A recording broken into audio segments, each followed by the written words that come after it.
Hey everybody, welcome to another edition of SAMA, Seattle Circuit Music and Art. We're in the Pacific Northwest. Fall is coming. I bring you glad tidings from us here to wherever you may be there. My name is Derek Mazzoni, and I am the host of SAMA and a co-founder of SAMA.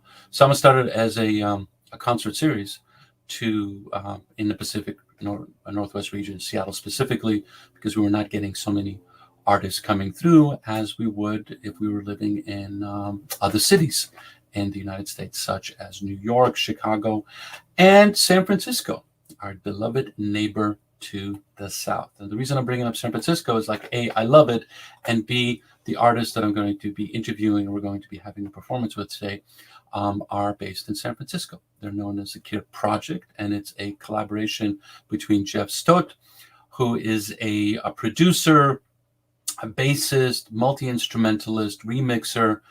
His sound is a conscious blend of the best in global bass culture, which is something you're going to be hearing about and learning about, which simultaneously reaches back to the ancient traditions while pushing the future of music forward. And Maz Karandish, who's also a devotee of music, a vocalist, multi-instrumentalist covering grounds from raga, magam, tashtach, to harmony, jazz, and opera. He is a multi-instrumentalist also, and a vocalist, doing really, really wonderful work. Has this new project they have called Zikr. And their second release just dropped. We played it on our radio. It's called Dunya, and it's a deep sonic invocation of all that is sacred within the earthly realms. Medicine music for the modern mystic. I love these liner notes. It's the Ney and vocals of Sattar are supported by deeply ceremonial frame drum rhythms and large soundscapes to create the perfect soundtrack for medicine journey that honor the earth. Now, the reason I'm bringing this up is I've been playing a lot of music from all over the world, have a traditional look at sacred music. And once in a while, here and there, I've been tapping into the broader culture around that, which is made up of things such as Burning Man, ecstatic dance, global bass culture, DJ culture, where basically you're not just going in there and getting high and drinking and losing your mind, which is fine, no judgment, but creating more of a sacrament, a ceremony, an intention to the gathering of people, to moving your bodies, and to hearing music performed that has a connection on multiple levels to different cultures, and yet is transmutated in a alchemical kind of way to create a really powerful experience that in the past would have been done through a shamanic experience or religious ceremony. But I've actually seen this happen, and I've participated in this in club culture. So right now, welcome Jef Stott and Sattar from the Zikr Project. How you doing? All right. Hello, nice to see you. Greetings. Yes. Thank you so much for having us, Derek. It's a real pleasure for us to be here, coming live from Jah Levi Studios. Thank you. Thank you so much. Thanks for being here. Did I do justice in my explanation? I know I covered a lot there, but yeah, I don't know what else we could say. We could just get a coffee and be done because you did it so well. Yeah, I thought it was very well said, and definitely touched a lot of the points, that we would be sharing. So way to go. Thank you. Thank you. I'm looking forward to, this is a new project for you. It's your second record, and it is an interesting mix of different styles. You definitely have your chops. You understand where this music comes from, and it's intriguing how you're creating it for the dance floor, for multiple dance floors, and for, you said medicine, for that process of like using music, using vibration as a way to heal, to grow, to move on to the next level.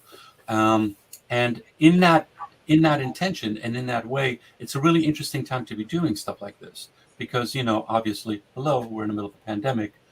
The kind of celebratory, the kind of, look at me, I'm in Tulum, look at my bikini, I look so good.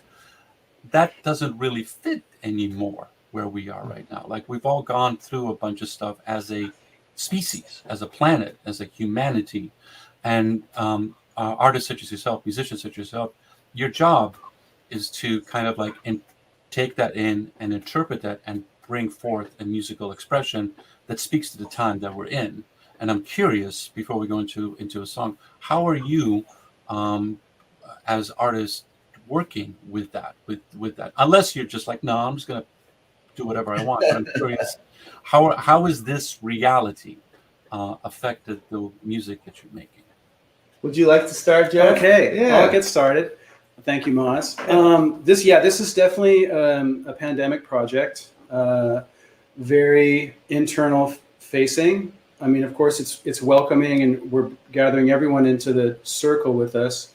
But it's very personal for both of us, and I'm very excited for the way that the project is being rolled out. That we're able to do these ambient mixes as part of the release of the EP. So we have the initial mix, and then we can go even deeper into the sonic, underworld or whatever, into these very liquid, very deep spaces with each of the compositions. I've always felt, because I've been producing music for a long time, I've always been drawn to the deeper end of the pool. With Stella Mara and Lumen and my work on 6 Degrees, and I've always found the power of music is obviously very well known, but for me personally, I was always drawn to the more ceremonial, kind of ritualistic aspect of global music, and then also of electronic music. I'm a huge ambient music fan, and back in the early days, Peter Gabriel and the kind of pioneers of kind of global fusion music. Like when I heard the Passion soundtrack, it was just like an epiphany of like, that's exactly the sound that I'm trying to approach. And so with this project, I feel like I've just given myself permission in this time of quietude to go really, really deep into the music and not try to be a big shot DJ, not try to be exciting, not try to kill it on the dance floor. It's very intentional, inward-facing music that I think speaks to the time that we're in. What about you, Mark? Yeah, well put, Jeff. This whole project started during the quarantine and COVID, and to the point to where last night was the first time we were rehearsing and playing the songs live, and it feels really good, and it's also very close to my heart, because I agree with Jeff. In my own musical career, I've studied traditional instruments of mainly the Orient and the Near East for a long time, since I was a young boy. And a lot of that music has what I like to call, some people call it sad or dark. Deep is a good word, but contemplative. There's a contemplative nature to it. And I think that right now, in a time where you can't, in a way, escape your ego and just go out and get, party and go shopping all the time, and you're kind of forced to sit with the shadow. You're forced to sit with these other parts of the self, and music can be kind of an ally in supporting that process and supporting that journey. So our music is very much geared towards that. It's about us to some extent. It's about the tradition to some extent, but it's Zikr, means trance. It's about the listener, and it's about their internal journey. So our goal isn't necessarily to say, look how great of a music we make. It's kind of inviting you to ask you, how deep can you go within yourself? Mm-hmm. And I think that's become more relevant with COVID and quarantine. And I'm very grateful to be a part of something that has relevance, has always had relevance in my own life, and seems to have a deeper collective relevance in this current situation that we're facing. Perfect. Thank you. Okay, let's start with some music. Sure. So we'll go ahead and start with this instrument called the Persian ney, which a lot of this album, I play a lot of instruments, sitar, oud, saz, a bunch of different instruments, and Jeff does as well. And the ney is very close to my heart. It's the first instrument I ever learned. And it's a interdental flute. So it's very strange. There's only one other kind like it in the world, and that's in the world of Mongolian music, throat singing. But it goes interdental, meaning it goes between your teeth. Kind of weird. Looks a little funny, but sounds great.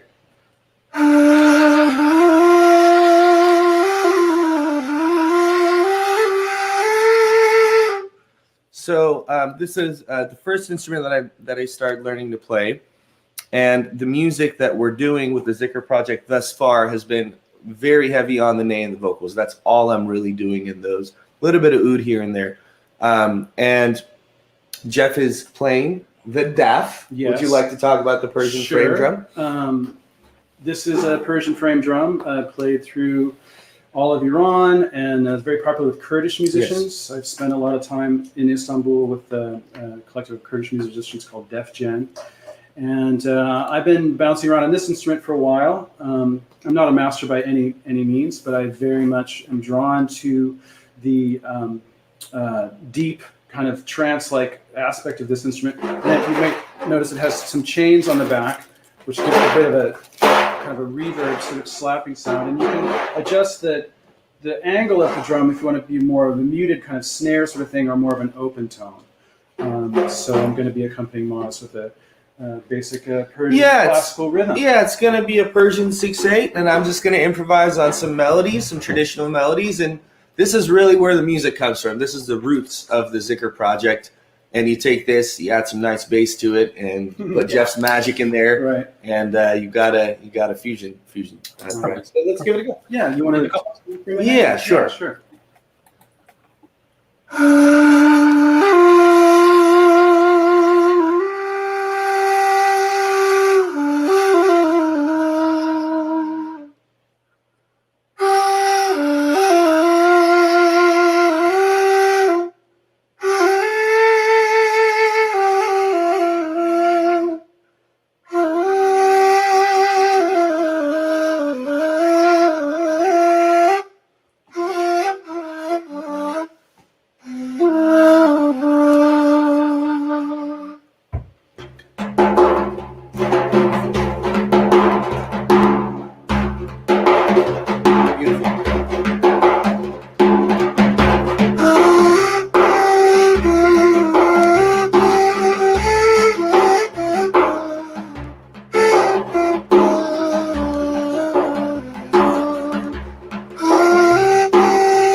That was gorgeous.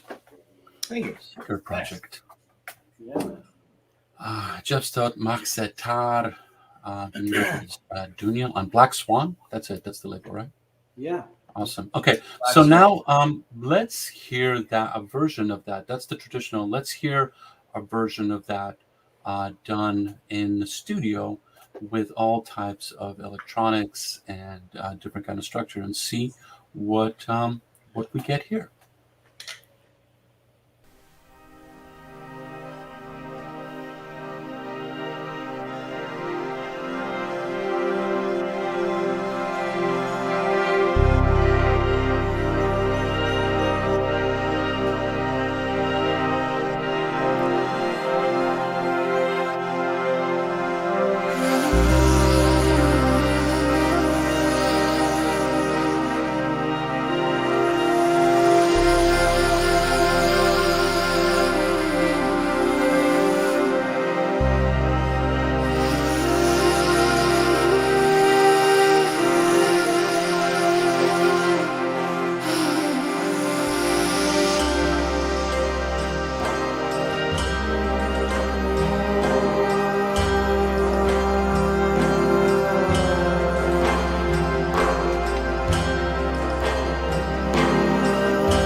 beautiful work from Zikr project. Thanks. I'd love to be able to experience that live, because it's a in the space that we're in right now, as far as like DJ culture and how you can actually open people up to this.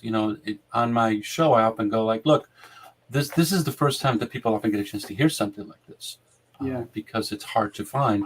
How are you bringing this into your experience as a musician, as a producer, and what we just heard? How does that translate in a live setting?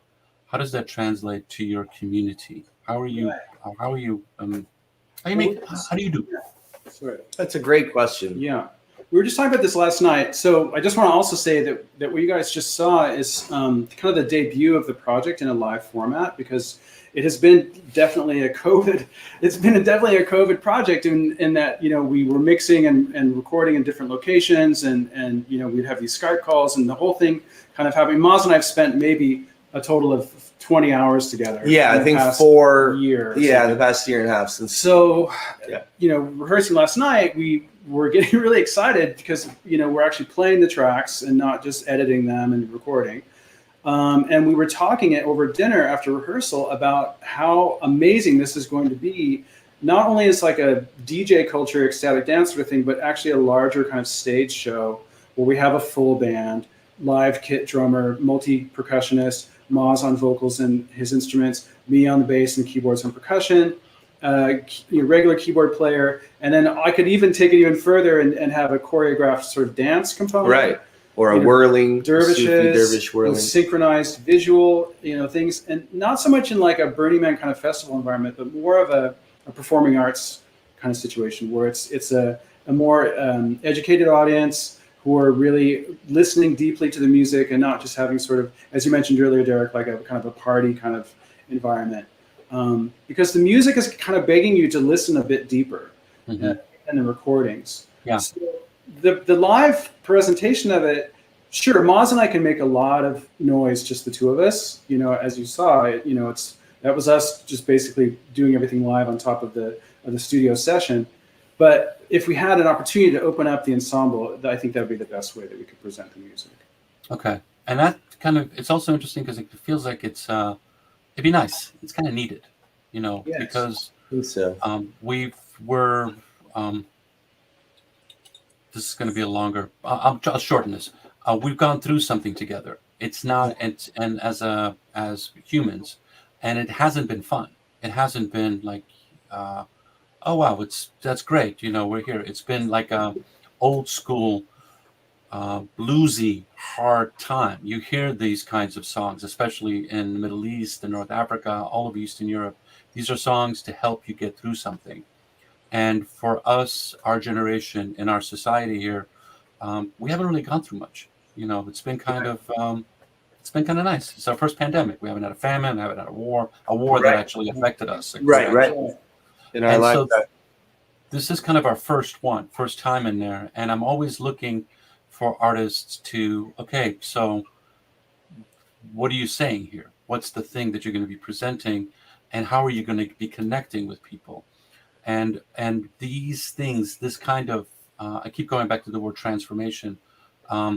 It's not supposed to be joyful. It's not supposed to be easy. It's actually supposed to be hard. Mm-hmm. The things that you learn from are things that are difficult, and have been changed through them. And this might be a little heavy and throwing this at you right now, but I keep going back to it. As musicians, what have you learned? And how are you going to be approaching your music and these performances and adding that? How are you going to be connecting with your audience in this way? If I may, Jef, please. I think that's a really good question. I think one of the things we've realized as a human species is the importance of relationships, because we saw what it's like to not be able to physically hug someone or to be able to be in community in the same way. And for me, what that's made me realize as a musician I play with a lot of DJs, all of my own music is all backing tracks, and I just do the live instruments. I'm kind of a one-man show or a two-man show at most. Yeah.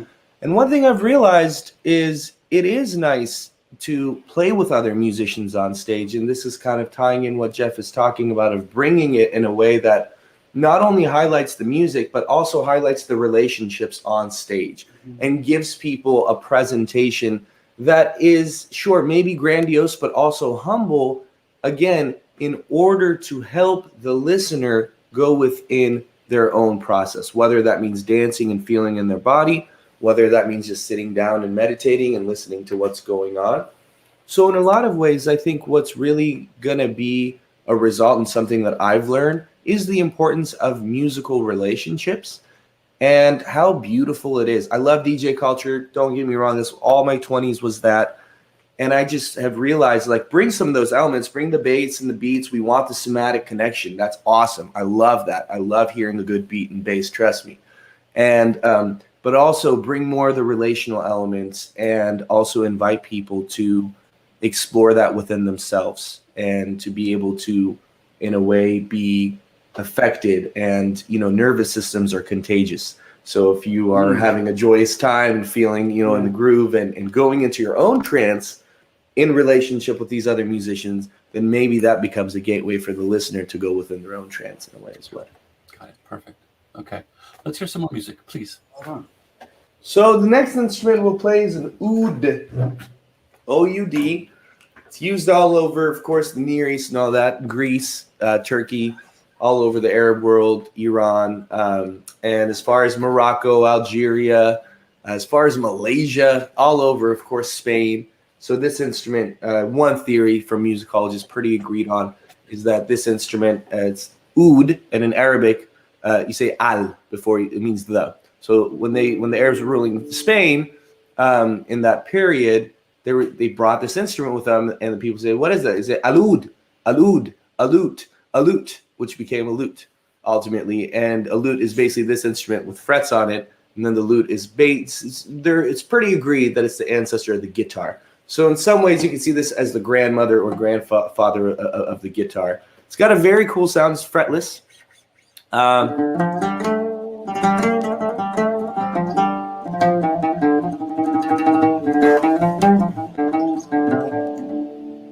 And Jef, what are you going to be playing? Oh, I'm playing the frame drum. Some people call it bendir, some people call it tef or tar. It's just this is a Remo version of it. Actually has a synthetic head, and it always stays in tune, which is nice in our inclement Bay Area weather.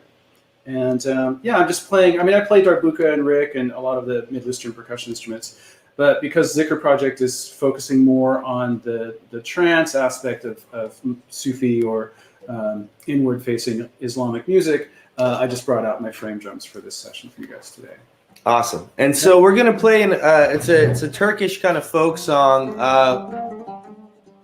and this kind of Zikr and some of these things, dunya, the terms we're using, a lot of them are Turkish. So we're gonna do some homage to Turkish music, and also I'll sing a little bit of this folk song.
Suları kendiritti, çiçeğimi kopardıysa elere verdi.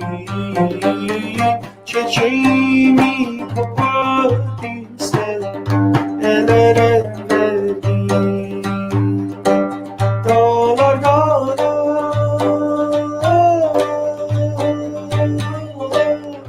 kurban olan ol ver gece, sevdiğimi son bir olsun yakından görün.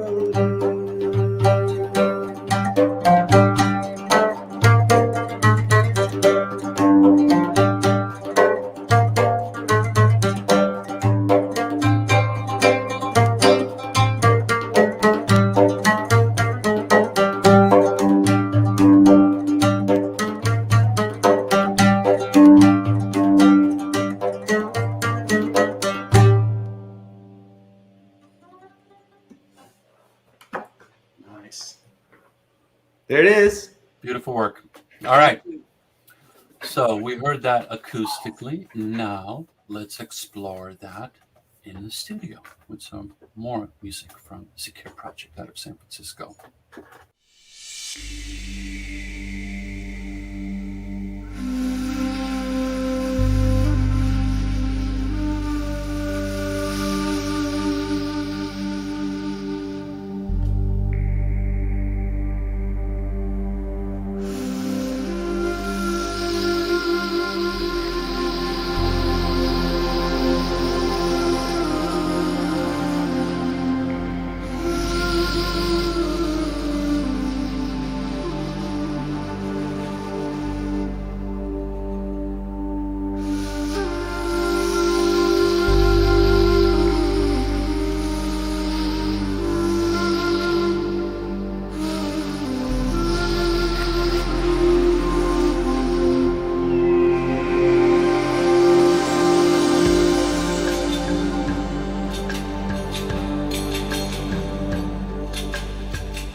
Wonderfully done.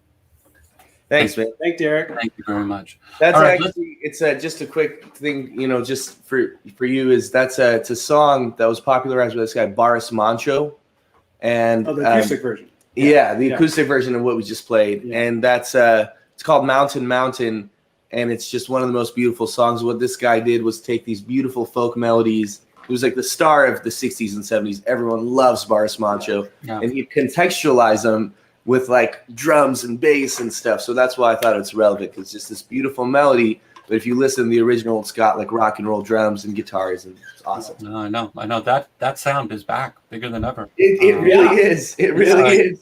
It really is. Yeah. What is going on? There's a club called Drum in New York, in East Village. For sure. The Lower East Side, and they've been bringing in these old Turkish, Anatolian rock masters, Oh. and for a long time they were like, the Turks would show up, it would be great, but now it's like everybody's showing up, like they would like they could be a big thing. Okay, so let's talk a little bit about your audience. Yeah. Now, this is different than your usual audience of people that go to shows that kind of stand like this. You guys play. You play in San Francisco, but you also play in the ecstatic dance space. You play in the burner space, DJ culture space. That's an audience that's more receptive. That to your point, they want to move their bodies. They want to move. They're just more open. And when we started talking about transmutation and what that could do, you have a perfect audience to kind of experiment with, not in any bizarre way, but kind of like they could go deeper into some of this stuff. You could do more work in this space. You can add, as you were talking, Jeff, you can add choreography, you can add visuals, you can create all types of different kind of sonic experiences with this that could kind of take in there. Where do you want to take it? Please. Well, I think it all depends on context, So if we're playing, a side stage at a music festival in, Tokyo or London or, the West Coast, then we can side stage, main stage. Main stage. Well, the down tempo thing always gets put on the side stage. So no more. It's a different time. And I would like to Right think that the sonic range of the mixes that we're delivering can hold like a big sound system, right? So that would be more, hands in the air, kind of like, transcendental, more of a body experience. Mm-hmm. And that's almost like an ideal audience. But we were just talking on the way over here over coffee that at these festivals, unfortunately, the audience is slightly distracted. Yeah. So I enjoy the embodiment of a dancing audience, right? So people are up, they're moving. You see the waves of people like, coming towards the stage, and you really, as you said, like biology or nervous systems are contagious, right? Yeah. Where I totally agree. Yeah. That is an ideal audience. That could be just the two of us doing our work together on stage. And then, for the deeper like listening experience where it's more kind of like orchestrated, then it might be a sit down audience, But we do have the opportunity with this ensemble to drop into several different spaces almost simultaneously. Exactly. Depending on the audience. Like we could do a ritualistic ambient sound environment for some type of deep listening space, like an art gallery or something like that. Or we could be main stage with a large ensemble. We can drop in a DJ set. We also were talking the other day that, because Maz has his own work, Maz Sattar, and I have my own DJ work and my own production work, Jef Stott, and then we have the Zikr project. And we could actually stack the whole lineup on a stage and start the whole night with traditional Persian and Turkish music, and then he could transition to Mazitar. Then I could do we could do Zikr project, and then we could do the Jef Stott solo ecstatic dance set, and you could have like a 6-hour block of all of us just in different permutations. Yeah, because of all the instruments that we play and the DJ chops and the production chops, we can just drop into several different environments. I think that's very well said. So in a way, it's very flexible. There's a lot of flexibility, and one thing I've always aimed for with my music, and maybe it's a little bit idealistic, is to be able to reach a 5-year-old just as much as a 95-year-old. Right. And from all cultures and backgrounds. And so in that way, also a lot of the music and the songs, I chose to sing everything just syllable singing with no actual words, so there's no culture, so it doesn't leave anyone out. I want it to be like very inclusive and not exclusive, you know, where some music feels this like very classical, and even a lot of traditional Turkish or Persian is like very prestige and elite. Mhm. So it's moving away from that. And the last thing I just want to add is one of the things that I really believe, whatever audience we play for, one of the most important things that we have to offer and I have to offer from my relationship to music is exposure to these instruments that people have just never come across. No, it's true. And that for me is a form of cultural preservation. So if I'm just playing traditional Persian music all day long and singing, and you know, some people will hear it and they'll be a little distant, but as soon as you bring that beat and the bass in, as soon as you give them something comfortable to relate to, and then you introduce an oud or a ney, or you know, some Persian style singing of radif, which has all these weird subglottal catches, and then it becomes relative and people can actually relate to it. And so I believe that this is a form of cultural preservation in that way. Yeah. And sorry, and we're a bridge because it's a multicultural ensemble, you know, and it'll hopefully be multi-generational and multi-gender, and just, you know, the whole thing where it's kind of a collective in its largest, most ambitious state. And so I would like to think that, you know, and so many of us, you know, Merjan Dede and, you know, all these other people have just been cultural bridges to try to unify. I don't mean to make homogenous, but to extend a hand to reach out to people that may not even know that they like this music. And then once they hear it, they're like, oh my God, I love that so much. And, you know, so that's always been my mission in a way, is to be a bridge. Perfect. Great answer. Okay. I want to. Do we have another song? We could do one last one. Yeah, if you let's do that, and then I want to throw something at you guys as an idea for Great. this. But let's hear the other instrument. That's cool. So this last piece, just to do homage to the music that, you know, Sufi trance music, Zikr music, is consists of these songs and instruments. This is a jumbush saz, which is a kind of a baglama. So you have this and a ney and a keman, and you got the daf. And what the musicians do is they'll start, you know, playing the song very slow, and it gets faster. About 10 or 15 minutes, then you're at, and they're playing a melody. And so what happens is and there's a group of people or an individual whirling, and they start whirling faster and faster and faster. And you're whirling one hand up to the sky, one hand to the earth, and you're going counterclockwise in the same motion as the earth is spinning. And so the idea is that actually you, in this transcendence, you get faster and faster, and ultimately your ego dissolves and you become one with the world. Sounds nice. Probably the universe, actually. And so we're just going to give you a glimpse of that with a piece that I learned from Omar Farooq Tekbilek, who's kind of a pretty authoritative figure as far as Turkish Sufi music is concerned, and a great dear teacher of both of us, actually. Yeah. We've both had the honor of studying with him. For sure. And so so we'll just give you a short little clip of a melody that would be played, and then you can imagine this melody getting faster and faster and faster and faster as someone is whirling. It's Turkish? It's Turkish. Right, okay.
Beautiful work. Thank you so much. Thank you. That's good. great. Okay. So let's now hear a version of something like that in the studios here. Secure Project. Okay, and we go. All right. So I'm here with Secure Project, Jef Stott, Sattar, multi-instrumentalists, DJs, part of the San Francisco ecstatic dance scene, DJ scene. We were talking about the traditional history of this music. You're doing acoustic versions and you're also doing studio versions for us here. Thank you. But we were talking about the Anatolian rockers from the 60s and 70s and how they were some ways like the first ones to start to take this and reinterpret it to what was going on at that particular time in the 60s and 70s. You know, you had the hippie road. You had the first time that you had like global phenomena such as the Stones, the Beatles, all these Western styles. And I'm not an ethnomusicologist. I'm not going to go into the deep, nuances of where this music came from. But one of the things that I remembered from hearing this music for the first time is I knew that they were playing off of traditional pieces, but they took them into other directions. You know, it wasn't just psychedelic versions. They got noisy. They got scary with this stuff. It wasn't like, background lounge music, at the Buddha bar or wherever. They took these things and they took them into a whole other direction. And the reason I keep going back to the concept of transmutation and that this has been a hard time and we're changed through this. We've gone through this, this is the difference between like a glorious massage when you've just had a whole bunch of CBD and some ganja in your system. This is like an ayahuasca ceremony running naked through the forest as they're trying to find you. That's what COVID has been like for me, where it's like, is it done? No, it's not. Oh, it's another thing. And I'm curious is if you guys would be interested in doing something like this where you're playing, it's ecstatic dance, but then you go into like a whole other place to create a sense of what the hell just happened? Where am I?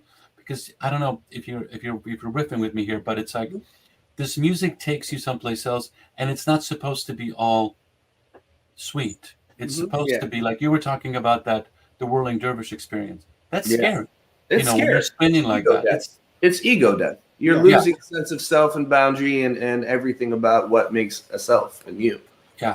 Yeah. And I think there's something there. It's one of the reasons I wanted to invite you here and to talk like that, because it's also setting the seeds for like, come here and let's do something like that. Let's play with this space where we're taking this audience and we take them on a journey. They come out sweaty, they came out a little scared, and they come out like, it's almost like tripping for the first time. It's not so much when you're tripping, it's the day after. Right. You're like, oh, okay. Right. And I'm curious if you want to riff on that with me and what that would be like, because it's also, you'll lose people. Some people, they screw you like up. too much, I'm out. It's not safe. It doesn't feel safe at some point. Yeah. But for the ones that are there, then it becomes something they'll never forget. Right. They'll never forget. Yeah, so there's a few references, in the past that or several, but one of them that comes to mind is, Grateful Dead, right? So there's always drums in space, right? In the second half of the second set, where things kind of break down, form breaks down. They get into, dark percussive spaces, and they come back with the ambient or the darker feedback sounds and all that. And then you'll hear this beginning little riff of the song, and it's that recollection of your ego into your personality is like reformed after this ego death experience. And then you kind of come back and everybody goes, oh my God, I recognize this. And they're smiling at each other. We made it through to the other side. You've kind of gone through the chasm, and then you're out on the other side. And then it's a hyper ecstatic experience because everyone's like, I'm still here and I'm dancing and I'm still alive, and it's amazing. And it happens every night with the Grateful Dead, So there's that. And then also in the ecstatic dance tradition, it came from the 5 rhythms, which was the first iteration, I guess, of the ecstatic dance format. And there's a chaos rhythm. There's a chaos section. If you're following the 5 rhythms formula in the ecstatic dance experience, you're as a DJ or a performer, you're obligated to go into the chaos kind of aspect of the night, to allow people to just like shake it off. And, I've done sets where people, rolling around on the floor and getting super crazy and just like doing cartwheels and going completely nuts. And then you come back in and you drop it in and everyone like kind of locks in as one organism and they kind of move, when the beat coalesces again. Wow. So it's very, very powerful, right? And so I think what you're describing is this, we've had this kind of mass chaos, and possibly cathartic. A lot of people I know, and me personally, we're shedding a lot of things in our lives that weren't really working. We're emerging from this almost unrecognizable to ourselves at this point. We're like, everything's been upside down, right? The work thing and relationships, marriages, everything's just like in the blender, and we're all coming out on the other side. And I think it's really going to be interesting to see what happens next. Because we're not completely done yet, so we can't really predict what's happening next. But I think that music is going to have a very, very big part of it. Yeah. And just to add another point about like the audience and like, okay, this might feel, unsafe for some people, or it's too much. And I was just having that conversation with Jef last night. And the way that I like to conduct myself musically and creatively is I'd rather have 100 people who have these transcendental experiences than 10,000 people who lightly just feel it kind of like at a very superficial level. And, even with this music we've produced, some people are like, oh, it's too much vocals, too much this, it's a little too, just bring it back to the beat, and that in a way is in my opinion, is a response to that lack of safety. It's the response that it kind of asks a lot of you. It asks you like to feel. And in a culture where we don't know how to do that, especially men in particular, then it's asking a lot of you and it feels very unsafe. So, to answer your question, I think it's for us moving forward, we want to have a good balance to where we have some music that is very chill and easy to access and doesn't demand a lot.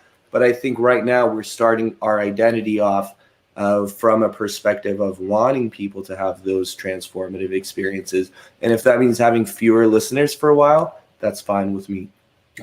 Yeah, I totally agree. And I think to because it's an opportunity right now to see where we're going to go with this. And as a DJ, a presenter, as musicians, as DJs, we're in this really interesting space where it's different. It's a new world. And what are we going to do here? And it was interesting, Jef, when you're talking about the dead, I think in that context, I think those moments is when that deadhead community really happened, where you came out of that and you connected with each other, and suddenly that's community. Because there's great bands, there's great shows, but there was something there that made you feel like you've been on a journey together. Right. And if you've been on a journey together, then you're connected, and people kind of understand each other. And I think because you were the ones who brought up the sense of community, it's an opportunity to make community. And I think in the context of this space, you can make a community that can understand each other. Doesn't matter where they're from, doesn't even matter what languages are being spoken, or that these rhythms are unfamiliar or these instrumentations are unfamiliar. You're actually doing something that can celebrate our diversity, but yet champion our shared humanity in this space. Very well said. Exactly. Very well said. Yeah. Well, I know, Derek, that you've been, just a huge advocate for years. So I my hat's off to you as well. Thank you. But I want to play in this space, and I think that there's an opportunity to bring our audiences here for the first time and know that maybe it's not like a religion. I'm sorry, but get our first set of apostles that can then start doing this work in this space, because everything else, we live in an age of Instagram and everybody's got a life that they're presenting. So much of that stuff is like, I don't really care. And most people I know don't really care. The bling, it's not doing, I'm not sure it's forever, but the way the pandemic is hitting and it's waves and waves. And from a global perspective, we're in America, we're on the West Coast. We're kind of okay. But once you start talking to people in the Middle East, Africa, South America, Asia, they're on a completely different level. Yeah, And they're so saying 2025, they might be, it's fully vaccinated. yeah. So we're in this. We're still in this way. But as musicians and as artists that are creating stuff in your space, to your point, Ma, where it's like you're getting pushed, less vocals, more beats. It's like, no, fuck you. I'm gonna do it. I know, right? And it's That's like the DJ saying, I want your music in my set so I can be cool. Yeah. No. Yeah, exactly. They want it to fit within the box they're familiar with, and it's like there's enough people doing that, man. Like it's not that hard to do. Well, that's why I was excited to come back out as a live musician, because a lot of folks who follow my career don't even really know that I play instruments, and I mean I've played my guitar my whole life, and you play really well. No. I mean, but here's your opportunity to do that. If it wasn't for the pandemic, you might have just not. But now, now so it's I'm excited to come out as a band leader again. Totally. Yeah. Now is kind of like the time. I'm doing this. It's like I wasn't planning to do this, but now I'm doing this most of my time. This is great. I know we could talk for hours, and really well. I look forward to welcoming you here. I look forward to seeing you here. It's the Zikr project. Thanks everybody for listening. I want to thank STG. I want to thank Christine. I want to thank Doc Mara. I want to thank everybody who's been following us. I want to thank We Are Brother and Sister, a new crew that we're working with to spread this out and make it global, all over the world. And I look forward to sharing more with you. I'll be at Womex, first time traveling. Scary. Cool. I'm going to try to make that work. Good. And present more of this stuff and present more of this work. The new record is on Dunya, on Blacks. A new record is called Dunya, which is Black Swan. That's an interesting name in the context of this project. Totally. Right. Yeah. We should tell, I hate doing this. It's like, I know what Dunya means and you don't. Let's talk about what Dunya means. Exactly. Please. Yeah, it means like in Farsi, Turkish, all these languages, it's actually like super common. Even in like North African and West African languages, it means the world. But in from a Turkish Persian kind of perspective, it means the soul of the world. Dunya is like the soul. It's everything that's contained within the earth and the universe and the stars. Yeah. That word, that terminology, that expression is so needed right now. Totally. Right. It's like, you guys hit it, and let's use a different word. You manifested it. Right. In a beautiful way. And hey, you gotta choose your words well. Yeah, it's a big thing. It's the meta messaging. Song titles and all these things. Yeah. No, but it's perfect. I appreciate all of the points that you brought up. It's been a real joy for me and for us to be able to be welcomed here. And thanks to Jah Levi for letting us come and use this space. And we are just very grateful. I think you asked like such nice questions. And, so many of the times as a world musician, someone would be like, okay, well, tell us about yourself. And it's like, okay, so what kind of music do you like to play? And it just becomes this very surface level thing. And I'm just like, I'm over it, and I thought everything you presented was so engaging and thoughtful and meta aware. And I'm just in deep gratitude for the fact that you welcomed us here.